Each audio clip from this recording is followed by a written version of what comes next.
Now, if you ever stop to think about it, why, if he touched the face of God in 1956, the turn of the year into 57, why did it take him until 1965 to become the Mahanta of the living Eckmaster? Because it's a simple thing. This space is for people who want real spiritual growth, real conversation, and real lessons we can use in everyday life. Welcome back to my Journey Faithful Compassion Hub family. I'm Beatrice, and you are welcome in this space. Now, we continue with part 2 of Paul Twitchell's journey, and today we are not just telling his story, we are digging for the life lessons inside it. Because real spiritual is not about memorizing history, it's about understanding your own life through someone else's story. Before we continue, I want you to take a breath and think about this. Every spiritual giant you admire started as a regular human being. That includes Paul Twitchell.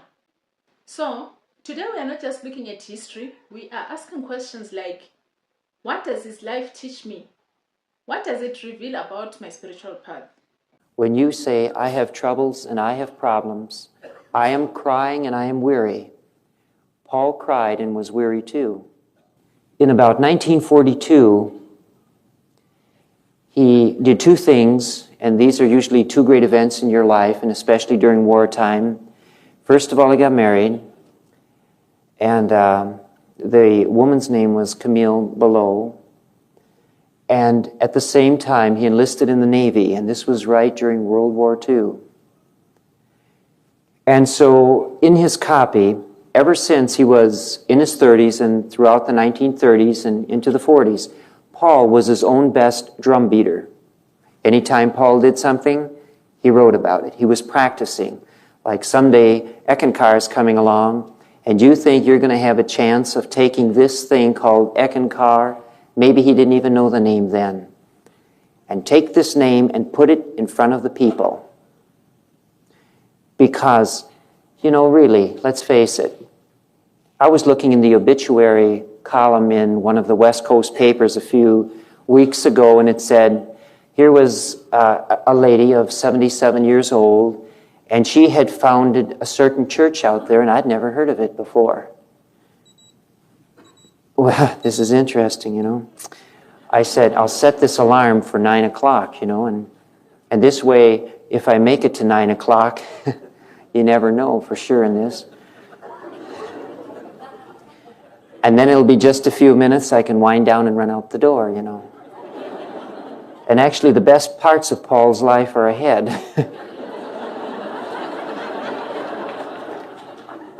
Well, anyway, moving on. He would advertise himself all the time.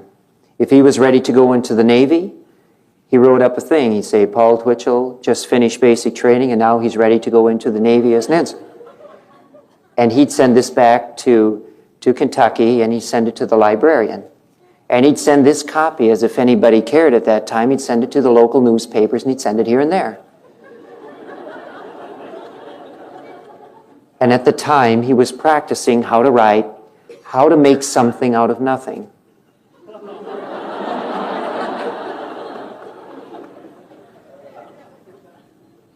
Because, you know, the Eck teachings have been here from the earliest times, but they haven't carried the name of Eckankar. They've been brought out under different names at different times because it could not be said in this way, and at this point it could. And so here's Paul. He's creating all these scenes, and he's working at this. So in about 1942, then, he comes in the Navy, and for some reason he couldn't really get into combat. They put him into public relations because they found he had a gift with words. And there are photographs of Paul. People have seen him, and I've seen some, where he's with Pat O'Brien, who was a famous actor, and then who else was there? There's Franklin Delano Roosevelt. There's a picture of Paul with FDR. And there's another picture of Paul and General Eisenhower, you know. And you know, so there was more substance behind this character, Paul, than would appear on the surface from people who are now writing about him and don't quite understand. He had something. There was something about him. He and his wife married in 1942 in Providence, Rhode Island. Then they moved up to New York a little bit. And in 1945, this is when he got out of the Navy, and he wandered around a little bit, and then he took a job with the Navy writing, I believe it was Our Navy or some magazine such as this, which later ended in 1968, but he left it long before this. And he wrote it, and he was the capital correspondent out of Washington, D.C. And so a lot of the mails and the letters that he has, Washington, D.C., Washington Press Club. And this is where Paul worked from. After high school, Paul's life hit fast. He got married and established in Navy during World War II, all in 1942. That's a lot for a young man. But here is the lesson for us today. Life never waits for you to feel ready. Things will hit you all at once. Bills, pressure, challenges, responsibilities, and you will think you are drowning. But what if those moments are the exact training ground for who you are becoming? Today, people want everything to be perfect before they start. Perfect lifestyle, perfect relationships, perfect business plans, perfect spiritual routine. But Paul's life shows us something different. Somebody watching this right now needs to hear this. Spiritual growth happens in the chaos, not outside of it. You don't clean your life before growing spiritually. You grow while learning, while failing, while struggling, and while figuring things out. One part of Paul's story people judged a lot is this. He kept sending updates to newspapers and librarians about his work. People later said he loved promoting himself. Think of today. Today we call it branding. Today we call it building your voice. We call it stepping into your purpose. Now, if you can reflect, how many of you have dreams, talents, and gifts, but you hold yourself back because you are scared people will say you are showing off? Paul wasn't perfect, but he refused to hide his gift. Sometimes the people who judge you are the same people who are scared to try. And here is the deeper lesson. Whatever gift God gave you, do not shrink it for anyone. Not for family, not for friends, nor society. Paul was practicing for a future he couldn't see, for the day he will bring a new spiritual teaching to the world, before he even knew the name Eckankar. In the meantime, in 1955, or actually in 1950, he became interested in some of the occult teachings.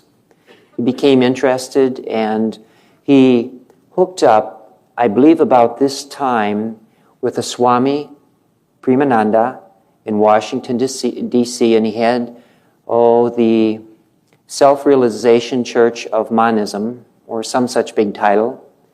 And he and his wife lived there in the ashram on church property for quite some time, and I believe in 1955, another series of events, actually 2 events happened which were striking in his life. Number one, he was kicked out of the ashram for some kind of wrong behavior.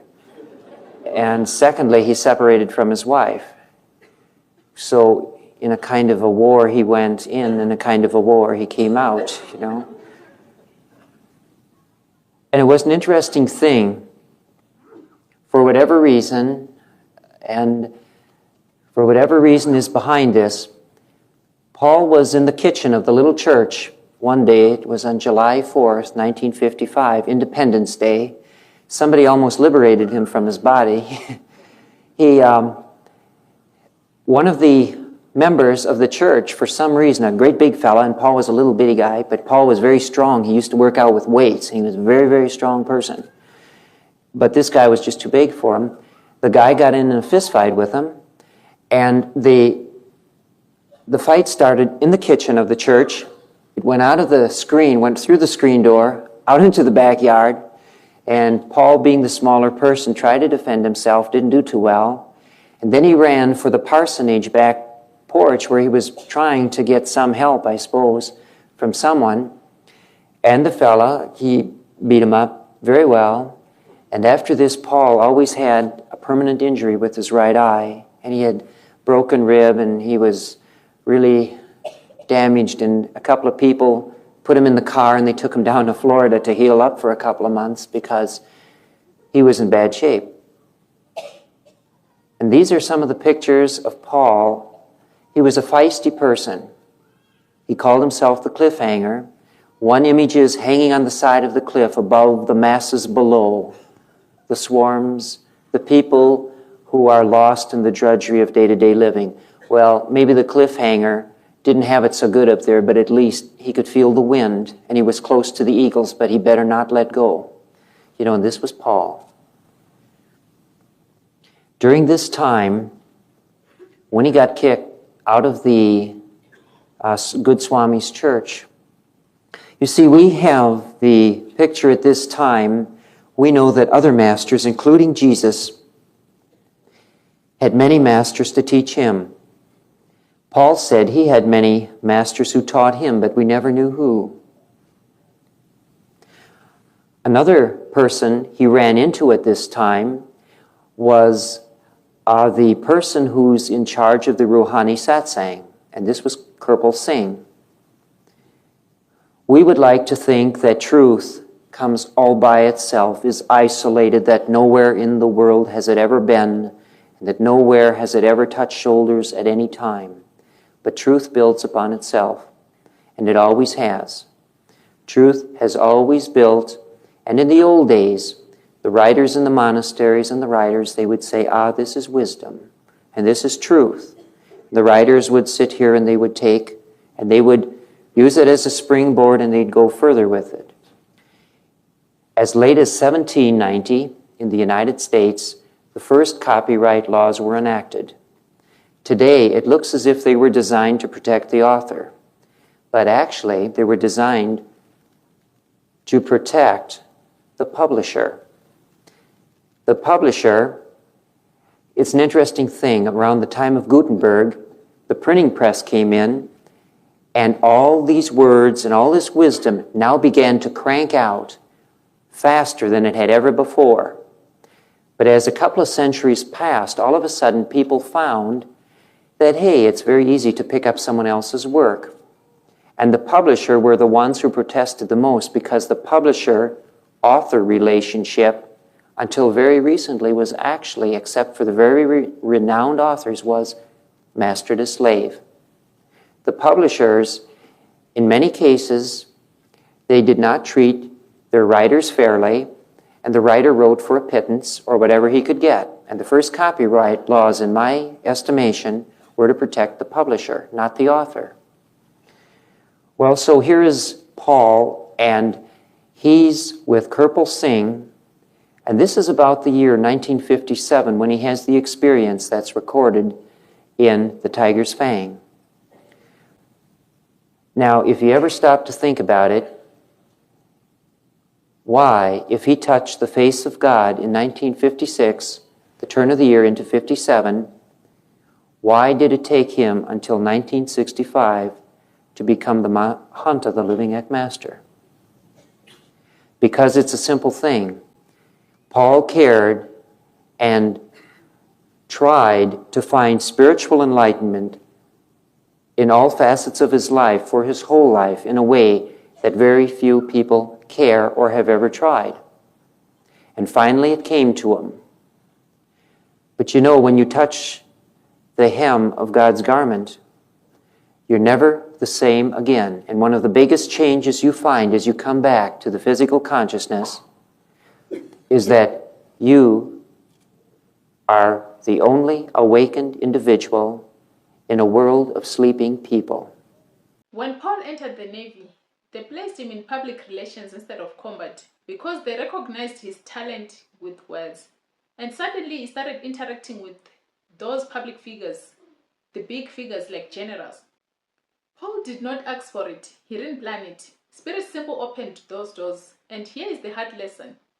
Sometimes God will put you in rooms you do not qualify for just to prepare you. Every job you have ever done was preparing you, and every struggle building you, and every person you have ever met was shaping you. Life kept putting Paul in communication, leadership, and influence. That was long way before you knew you would one day guide thousands in spiritual movement. Nothing in your life is wasted. Not your struggles, not your mistakes, not your detours. Everything is part of your journey's growth. By the end of this period in his life, Paul was still learning, making mistakes, growing, and discovering himself just like all of us. And here is a message for every spiritual seeker today. You do not have to be perfect for you to grow spiritually. You do not have to have your life together for God to work through you. Spiritual is not a performance, it's a process.